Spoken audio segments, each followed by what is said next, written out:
Good evening, everybody. Welcome to the Audit and Standards Committee. Do we have any apologies? Yes, Chair, we have apologies from Councillor Proctor, substitute the Mayor, Councillor Owen, apologies from Councillor Diamond, and substitute is Councillor Williams, and an apology from Mr Butters, our co-opted member. Thank you. Thank you. Chair, sorry, we also have an apologies from Andrew Smith from Grant Thornton. Thank you. Do we have any declarations of interest? No? Okay, we'll move on then. Item number 3 then, the minutes of the previous meeting. Has everybody had a chance to look through these minutes? Yeah. And are we happy that they're a correct record of the meeting that took place on the 19th of April? Yeah. Okay, thank you. Item number 4 then, the Health and Safety Annual Report for 2020-2021. And we've got Dave Adams here to give us a brief run through of that. Thanks, Dave. Thank you, Chair. If I may refer to the the actual attached document, which is the annual report, I'll just do a quick run through of that. As you said, this is for the period of the 1st of April 2020 to the 31st of March 2021. As it does note in 1.2, it's been a considerably different year for health and safety in the borough due to COVID. That is quite an understatement in light of the impact that the pandemic had on the council's operations, especially in all matters relating to health and safety. In terms of policies and guidance, the usual ongoing review and updating of council's policies have taken place, such as over the last 12 months, the employee protection policy has been looked at again, but also the employee handbook and workplace policy on smoking. So that was the main activity around updating policies. The third section, Target 100, which of course is the council's corporate health and safety management system. There was an upgrade planned for last year, but due to the issues around COVID, that was reprofiled and will of course take place this year. So that's an upgrade of our current system. Health and safety training, that continued and is a fundamental part of our of how we ensure staff are kept up to date with this, and that's been continuing this year. In particularly, there was a lot of emphasis placed on first aid training, making sure that we have the right number of staff that are first aid trained and with the right level of training and qualification. There was also some conflict management training that was provided for predominantly our environmental health team. In section 5, the accident reports, this is the usual tables and graphs that we look at in this annual report. And in that table, that first table there, you'll see that for 2021, and this is the employee only table, there are 64 accidents. There are no unusual trends in the last 12 months. Slightly fewer accidents than the previous year, and then later on there's a further breakdown of the time of the year those accidents occurred. So nothing for us to significantly highlight in that section. Table 5.2 is the all accidents, so that is staff and members of the public. And again, if we just go down to the 2021 line, what you'll see there is actual non-reportable accidents considerably lower than the previous year, and the same with near misses. Now, the main reason for that, of course, is that for large portions of the year, significant facilities in the borough were actually closed due to restrictions, and mainly J2, where in normal times we would see quite a few slips, trips, bumps people swimming into each other in the pool, for instance. So of course, for last year, with J2 being closed or severely reduced for most of the year, that didn't, of course, happen. 5.3 is the monthly breakdown for the all accidents, and I would draw members' attention to the spike in January and February, where there were 17 and 13 accidents respectively. This can be attributed to the poor weather conditions we had in that period, where there were a number of slips when we had the snow and icy conditions. Moving on then to the table 5.4, which is the usual RIDDOR summary.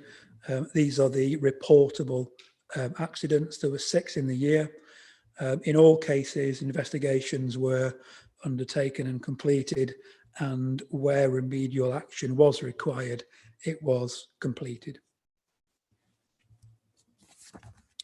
Section 6, the health and safety audits and inspections, somewhat curtailed due to COVID and for some facilities being closed.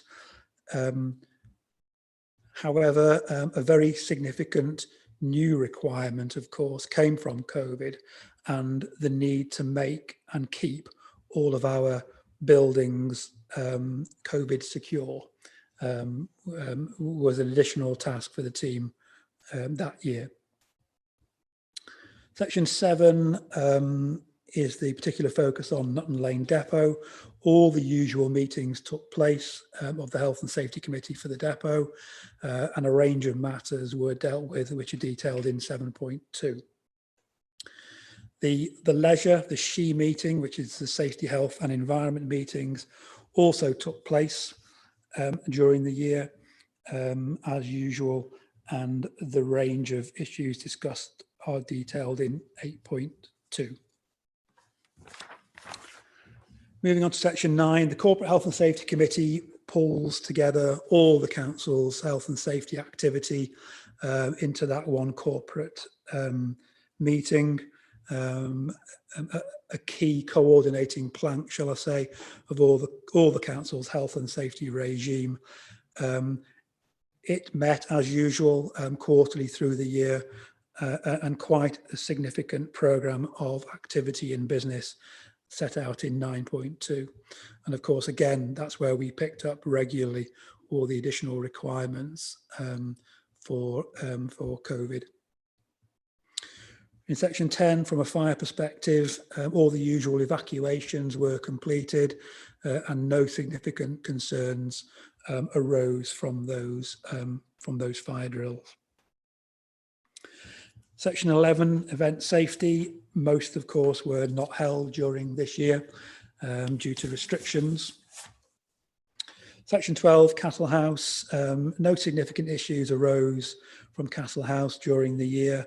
A number of ongoing facilities management activities, were noted, but no significant concerns during the year. Section 13 on first aid, as I mentioned a minute ago, good progress on training was made in that area. And section 14, a lot's been referred to already in terms of COVID and the impact on the council's activities. Needless to say, a lot more, other than a lot of resources were taken up during the year, meeting all the new and often changing challenges that brought to the council. So that completes my quick run through of the report, which I hope has been helpful. And of course, I'm happy to answer any questions that members may have. Thank you, Dave. Does anybody have any questions on this report? No. Right, that's excellent. Thank you. We've got 2 recommendations. One is that the report be noted, and the second one is that the necessity for a 6-month health and safety reports removed, and we've moved to a 12-month report. Is everybody happy that we agree to those recommendations? Yeah. Okay. Thank you very much. Thanks, Dave.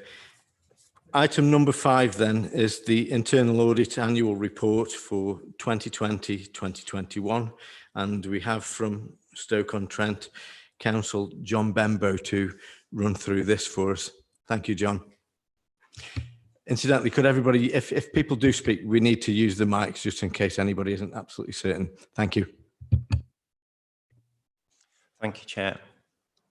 This is the Internal Audit Annual Report for 2020-21, which summarises the work carried out by Internal Audit during that year. Internal Audit provide an independent, objective assurance and consulting service, and 2020-21 was the first year a full internal audit service was planned to be delivered by Stoke-on-Trent City Council's internal audit team. Unfortunately, this happened at the same time as the pandemic, which had a large impact on the provision of the internal audit service over the year. This position was similar to many other local authority internal audit teams as councils prioritised their responses to the pandemic. I take you to section 1.4, 1.5.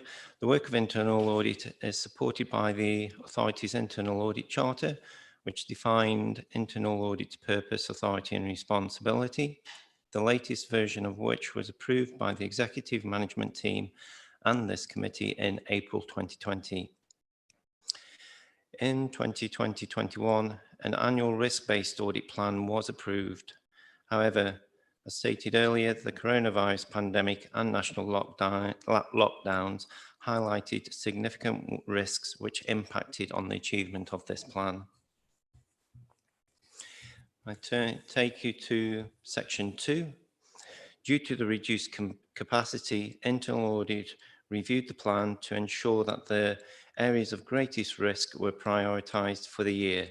Table 1 summarises the reviews undertaken during the year, of which 5 were completed. Table 2 over the page defines the opinions that we provide on the overall audits. And as you can see, all the audits completed during the year had positive opinions. If I take you to table 3, that summarises the audits that remained in progress at the end of the year. During the year, the completed audits gave rise to 7 recommendations which were made, none of which have yet reached their due date for implementation. With regard to previous years, as at the end of March 2021, a total of 255 recommendations had been made, of which 242, that's 95%, had been implemented. These are summarised in Appendix A. The internal audit take a proactive approach to preventing and detecting fraud, and during 2020-21 continued to work with Stoke-on-Trent City Council on the development of the Staffordshire Counter Fraud Partnership.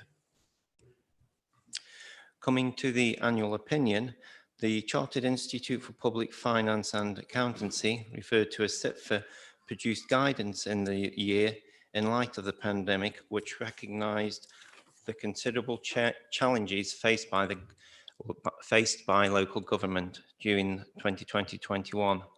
The guidance acknowledged this difficult situation and that heads of internal audit needed to consider whether they could issue an annual opinion or whether there was a need for a limitation of scope because there was not sufficient assurance for a complete annual opinion. The results of the work carried out by internal audit during 2021 was not sufficient to support an overall annual opinion on the adequacy and effectiveness of the authority's governance, risk management and control environment. Whilst the work carried out by internal audit resulted in positive opinions in the respective areas reviewed, it did not allow a comprehensive opinion to be formed. The audit plan for 2021-22 has been developed on a risk basis, prioritising areas of high risk and those areas deferred from 2020 2021. The plan will be regularly reviewed and monitored. Chair, that's a summary of the report. I'm happy to take any questions. Thank you. Thank you, John. Do we have any questions for John on this report from members? Barry? Thank you, Chair. It's just really curiosity. Under table 3, you've got the joint local plan and the audit's been replaced with a plan enforcement audit. Has it started yet, and what benefit is that going to give to this council? Thank you, Chair. The joint local plan audit, whilst it was on hold, is now being removed and is, as said, replaced by the planning enforcement. Preparation of that audit is in progress at the planning stage. It's being put onto the audit plan through discussions that had taken place, identifying areas of risk. And in view of the breakdown of the joint local plan, the establishment of planning enforcement, just to ensure that it is robust for the authority. Thank you, John. Does that answer your question? Yeah. Thanks very much. Any further questions for anybody? Sarah? It was just with regard to the head of internal audit annual opinion. Is there any adverse effect on that for the authority that you can't issue that opinion? No, there isn't. Due to the guidance and the recognition of the unusual nature of 2020-21, hence the sit for guidance that internal auditors may have to give a limitation on scope on the overall opinion is no reflection on the authority. Thank you, John. Okay, if there are no further questions, then could we just agree to note this report, and we'll move on to item 6, the internal audit update for Q1, which can be found on page 31 of your agenda, and John's going to go through that as well. Thanks, John. Thank you, Chair. This is the first quarterly progress report for 2020-22. As internal audit resources are finite, it is important that they target areas considered to be high risk or high priority. Consequently, the internal audit plan will be regularly monitored where necessary and revised for unforeseen or new developments. Just to let the committee know that any significant matters that may jeopardise delivery of the plan will be reported to this committee at the earliest opportunity. That said, Q1 continued to be extremely challenging, with the pandemic continuing to impact on the speed reviews were undertaken. Work continued on the reviews carried forward from the previous year and also commenced on some of the new areas included in the 2021-22 audit plan. If you turn to table 1, the 7 audits in progress as at the end of June are summarised and listed. As in previous quarters, the internal audit team continued to be available for advice and guidance, and the annual plan remains under regular review to assess the impact of any reduced work on the annual opinion at the end of the year. And just to summarise, up to the end of June 2021, a total of 262 recommendations had been made, of which 242 had been implemented as summarised in Appendix A. Chair, that summarises the quarterly report. I'm happy to take any questions. Thank you. Thank you, John. Do we have any questions on this report? No? Okay. Thank you very much. In that case, then, can I just have it noted that members have considered the report? And we'll move on to item number 7, which is the Q4 2021 and Q1 21-22 corporate risk management report. A bit of a mouthful. And Simon's going to go through those for us. Thank you, Simon. Thank you, Chair. If I may, Chair, I'll take you through the recommendations from A to H. I'm just giving you an update on where we are with them all. Recommendation A, there's no overdue risk review during, there was no overdue risk review during Q4. At B, there were 10 overdue risk reviews during Q1. Those 10 were split between legal, there was 5 in legal, environmental services, there was 4, and there was 1 in assets management. The corrective action here is that executive management, the relevant executive director, will meet with the head of service and review how best to address those overdue risk reviews now. At C, there was no risk level increase during Q4. And at D, there was no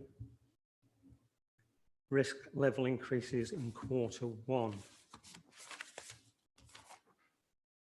At E, there were 2 new identified risks during Q4, and those 2 risks related to CCTV in Newcastle Town Centre and underperformance by the contractor.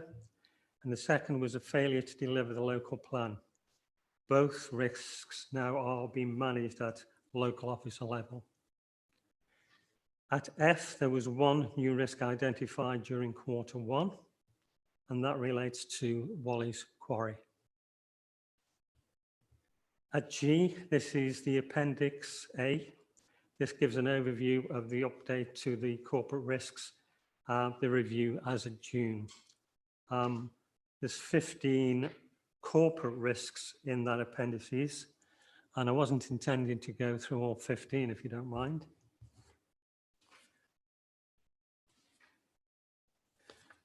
And that brings us finally to H, where we identify as appropriate individual risk profiles to be scrutinised in more detail at the next meeting. And I would ask if there are any, and happy to take any questions. Thank you. Thank you, Simon. Just before we take any questions, if there are any, does anybody have any suggestions for the risk profiles that they'd like to look at in more detail at the next meeting?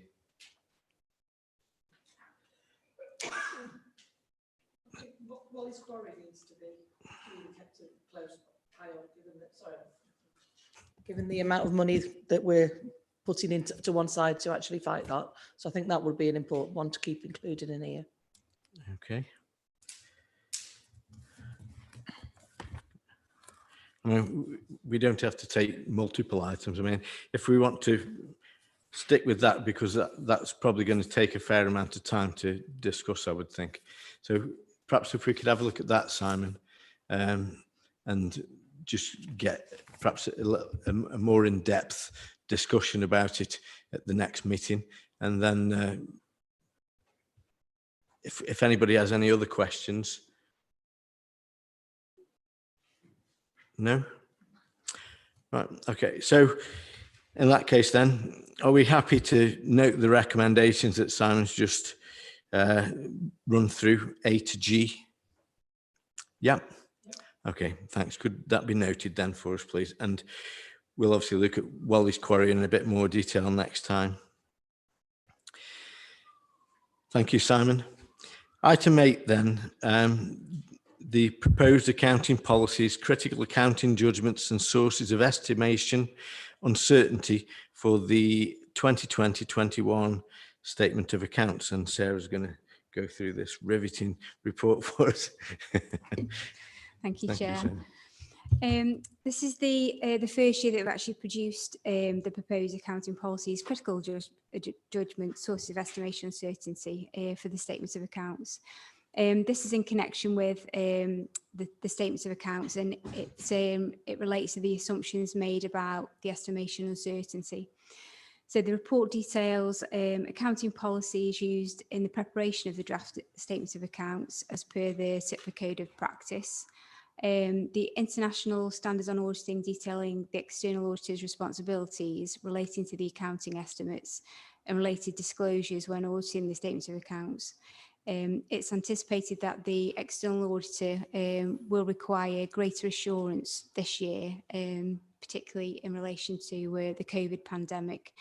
The accounting policies referenced in this report can also be found in the draft statements of accounts, and happy to take any questions about those accounting policies.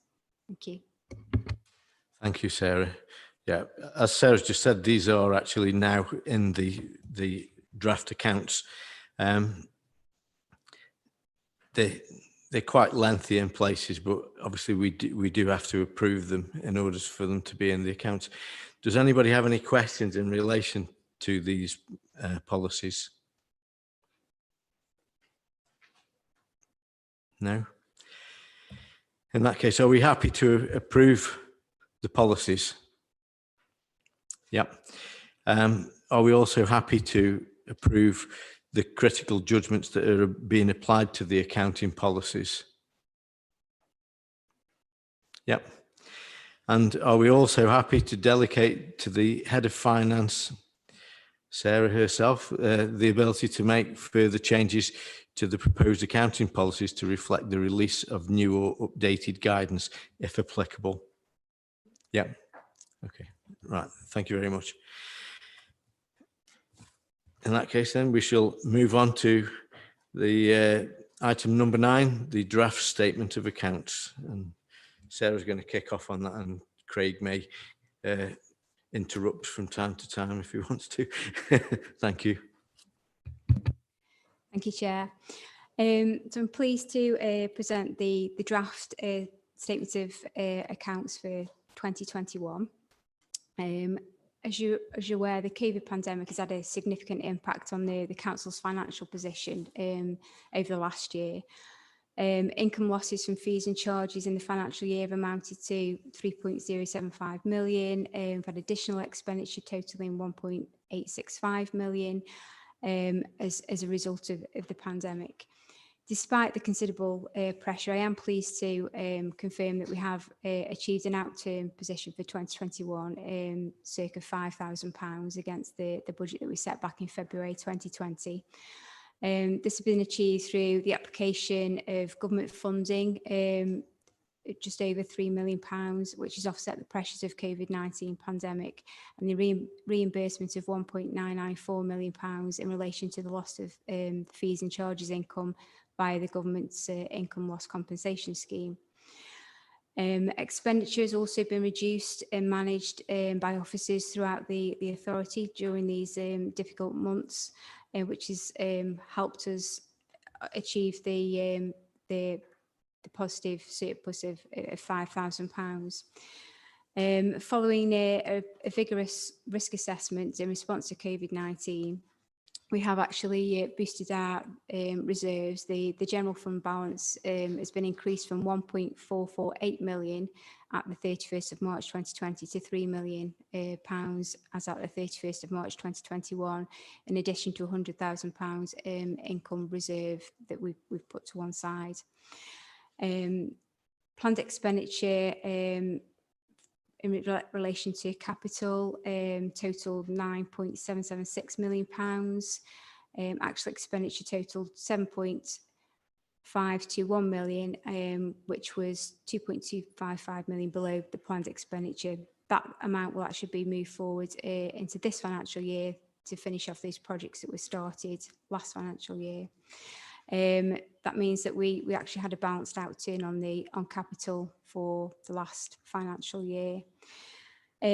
Appreciate the statements of accounts are quite a lengthy document. If there's any questions at all, happy to take them. Thank you. Thank you, Sarah. Do we have any questions on the accounts then in that case? Sarah? The other Sarah. I'd just like to congratulate them for getting them done as quickly as they have done. Just one question, if they are obviously drafts, are you expecting any sort of contingencies or anything to happen after they've been closed that might affect that £5,000 surplus? No, we're not.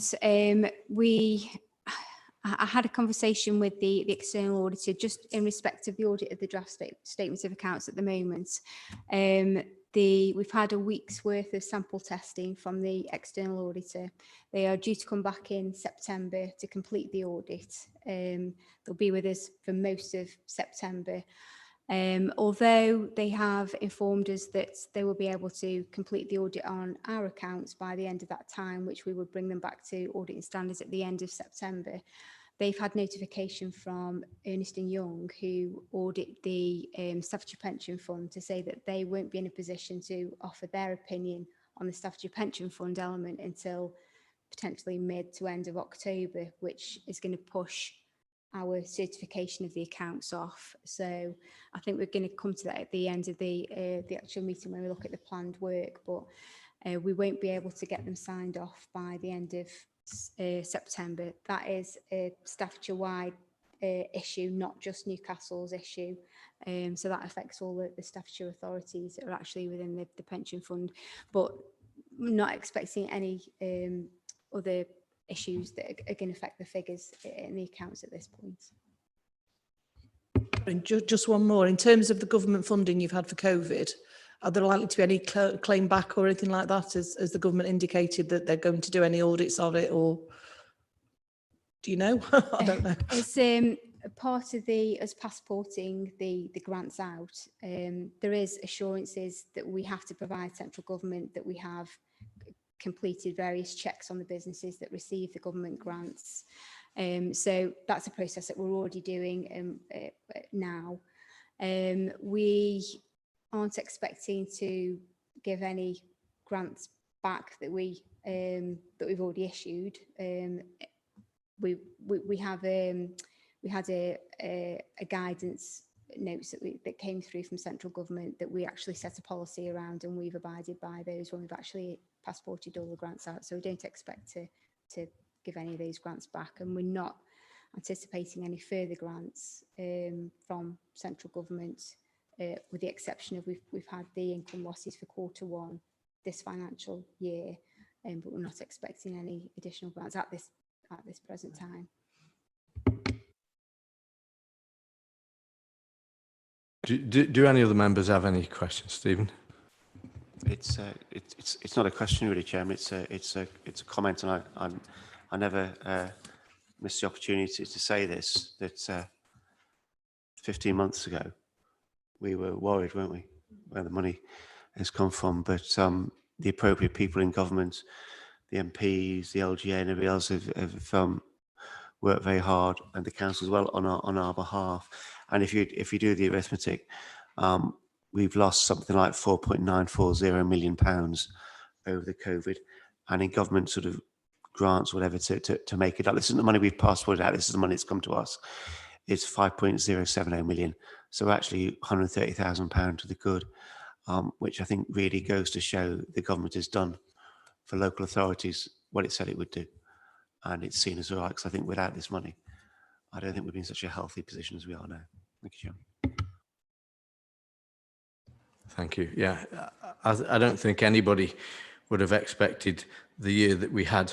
It was, it just came out of nowhere, really. And I think that it's a testament to everybody involved that the council's been able to manage its finances with, admittedly, some assistance from the government, but nevertheless manage its finances so that it ended up in the position that it has done. And that's a testament to a huge number of people involved in the council. So, I think we thank all of the people who've been involved in the work that's being done, and indeed the flexibility that the different people in the staff have shown in doing jobs that specifically weren't theirs. And then finally to Sarah, Craig and the team who've managed to pull all these figures together, which is no mean feat. Having done some of these things in the past myself, I know just how tricky it is getting some of these reserves and things to balance and so on, and I'm sure Sarah knows exactly what I'm talking about. So it's a good piece of work, and well done.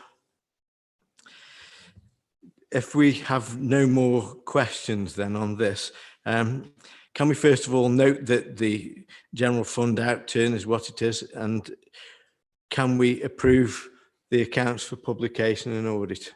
Yes. Yeah, okay, thank you very much.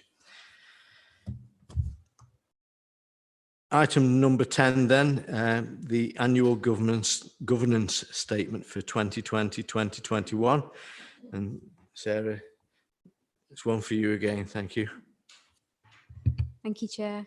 The annual governance statement features within the statement of accounts, and it details the arrangements in place for governance of the council's affairs and stewardship of its resources at its disposal. The annual governance statements covers a scope of responsibility delivering good governance, the framework, a review of effectiveness, and issues reflecting the challenges and the impact of COVID. The section within the annual governance statement details the roles and responsibilities of officers across the authority, including scrutiny committee, internal and external auditors, and also risk and assurance. The COVID pandemic has placed challenges in respect of governance, not just on Newcastle Borough Council, but on all councils. We've had to abide by social distancing measures, remote meetings taking place, agile and flexible working, which has now become sort of business as usual for many staff. We've also had to increase the use of social media to ensure that local residents are regularly updated and kept informed about the changes relating to the pandemic. The pandemic is likely to be long-lasting, affecting more than just one financial year. So it's going to be difficult for councils to reduce the spending back to pre-crisis levels, and income streams will not necessarily bounce back quickly. So the governance arrangements are key for us, to keep on top of and keep good governance for the authority moving forward over the next, the next few years, certainly.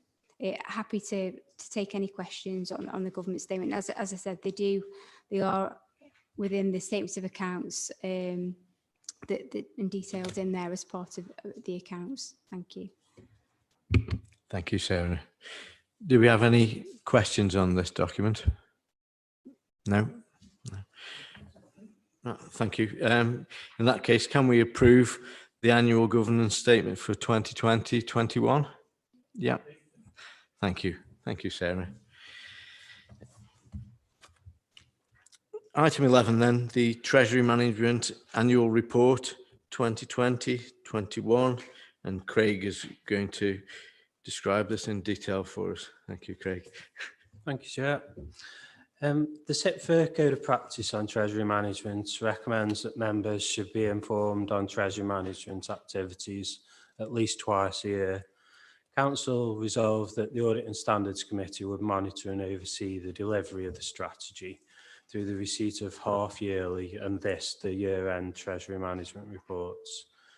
Following submission to this committee, the annual report will then be reported to full council on 22nd of September. The council's treasury management activities were carried out during 2021 in accordance with policies laid down in the currently approved treasury management policy statement and the annual treasury management strategy report for 2021. These were approved by council on 19th of February 2020. The primary points for our activity during the year are that we undertook no external borrowing, and the vast majority of our investments were made with the government's debt management office. Whilst we get a lesser return from the debt management office, it's the safest place that we can put our money, and we felt that that was necessary given the circumstances that we've experienced during the last year. The prudential indicators in Annex 1, which is page 202 of your agenda, show the council's position at the 31st of March 21. And that shows again that we had no external borrowing at that point. It also shows that we had no investments, although we did have a balance of about £4.7 million in our bank account. If any members have any questions, I'm more than happy to answer. Thank you, Craig. Do we have any questions? No. In that case, if there are no questions, can we agree that the Treasury Management report be received and reported to full council on the 22nd of September? Thank you. Item number 12 then is the committee work plan. As Sarah's already mentioned, we've got a situation whereby the pensions audit is not going to be complete. And we've discussed this, and we feel that because we won't be able to deal with most of the items on the agenda for the 27th of September, we feel that it would be better to defer the meeting and move it back. So we had a discussion about where that was going to be, and it looked like it was probably going to be the end of October, but we wouldn't know with any certainty until we got much closer to it. So given that we've got a meeting planned for the 8th of November,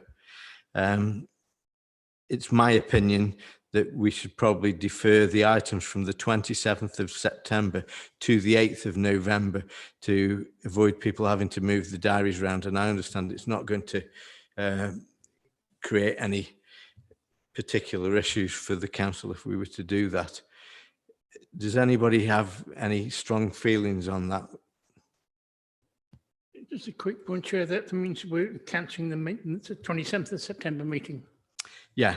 Okay. Yeah, Okay. it's because most of the things on that agenda we won't be able to complete them, because unless we've got the accounts signed off or the audit signed off or ready to be signed off, most of those things would have to be deferred. One of the other items there, the impact of COVID and lessons learned. We understand that now that's going to go to FAPS rather than this committee. So it won't have an effect on that directly. It will simply go to that, and the audited accounts, the external audit and the annual audit letter would all have to be deferred in any case. It would only be the Code of Corporate Governance. Would we be able to approve that without the other things or not? That is a separate report, but it would be better if they all move together. So my proposal then is that we move the items from the 27th of September to the 8th of November. Is everybody happy that we do that?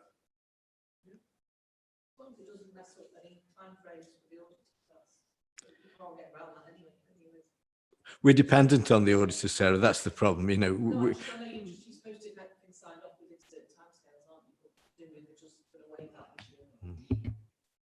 yeah, the statutory deadline that you're referring to, which is the end of September when we need to get them signed off, I've been informed that they're expecting less than 50% of authorities to be signed off by the 30th of September this year because of resourcing issues. So as part of the Redmond review that was completed last year, central government are well aware of the pressures on external audit, and it's been anticipated that there's going to be a good number of authorities that won't be signed off by the end of September. So we're not unique in that case. I did raise our concerns for the authority with the external auditor, and along with the other statutory authorities, because of the pension fund issues. You know, it is a resourcing issues from the external auditor's point of view, particularly EY, I believe. So. Yeah. So that's all statutory authorities. Yeah, that's what I've been informed, because of the pension fund, They all do the obviously. pension fund, Yeah, the so county do. Yeah, does that include Stoke as well? Yes, I would have thought so. depends on whether they're part of the Staffordshire Pension Fund. If they are, then they'll be affected in the same way. So, I mean, potentially it could affect virtually every council in Staffordshire. Yeah. I mean, I don't know how many of them have separate arrangements. None, I would think. I thought so. Yeah. Do Ernst & Young do other counties as well? Are they big pension fund auditors? Yeah, well, Ernst & Young, they audit Staffordshire County Council, and they also audit Stoke-on-Trent City Council, I believe. So I suppose they're going to be impacted on the resource issues that the firm has. And all audit firms are currently having at the moment. They're struggling to recruit auditors. Thank you. Okay. So the situation's not ideal, but it's outside our control, really. So are we happy to agree to do that then? Yep. All right. Thank you. Final item then is urgent business. I've not been notified of any urgent business. So thank you all for your attendance, and thank you everybody who's prepared the reports. And good night all.